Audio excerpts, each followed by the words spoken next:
Salut, c'est Sylvain du podcast Au fait, c'est quoi? Vous écoutez le premier épisode bonus de l'été qui va aujourd'hui vous parler de Paname.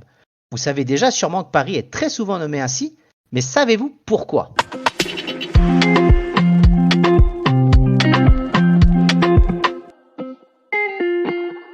Ah, Paname, ça sent bon l'argot et la gouaille parisienne, ainsi que la chanson de Léo Ferré et bien d'autres artistes.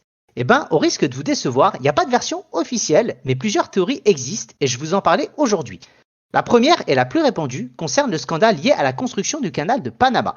Effectivement, c'est pas très glamour comme origine, mais la bourse de Paris était alors intimement liée au scandale financier qui éclata à partir de 1889. C'est une affaire d'escroquerie liée donc au percement du canal de Panama, tout simplement, et qui va éclabousser plusieurs hommes politiques, Clémenceau, même Gustave Eiffel, et qui va ruiner plusieurs milliers d'épargnants.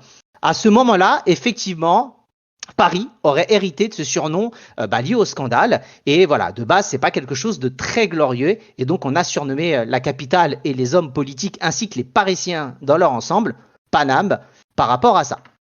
Deuxième théorie, qui est peut-être un petit peu plus sexy cette fois-ci, c'est qu'au début du XXe siècle, justement, les Parisiens avaient adopté le chapeau dit Panama, mis à la mode par les ouvriers justement qui creusaient le canal du même nom. Et ainsi, Paname a pu signifier, on va dire, la ville des gens un peu élégants, un peu dandy, qui effectivement, à cause du scandale, pouvait être un peu la ville lumière et des illusions, ainsi que des désillusions pour tous ces épargnants et le scandale qui en a découlé.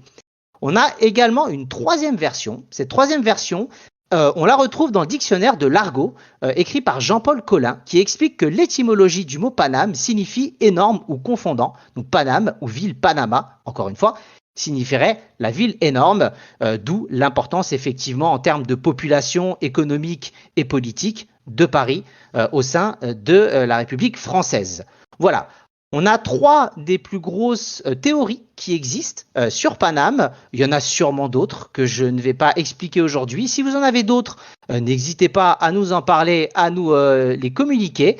En tout cas, j'espère que cet épisode bonus, le premier de l'été, vous a plu. Comme vous avez pu le voir, c'est en solo et sur un format plus court. La prochaine sera gérée par Thierry sur un thème surprise. Donc ça, vous le découvrirez avec impatience. Et je vous souhaite en tout cas de passer une très bonne journée et à plus dans le bus.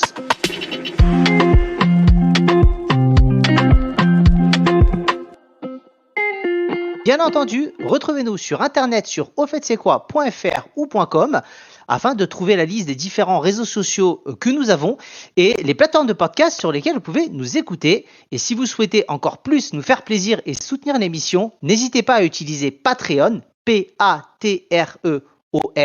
Vous pouvez donner à partir de 1 € et ça nous fera énormément de bien. Merci beaucoup et à plus!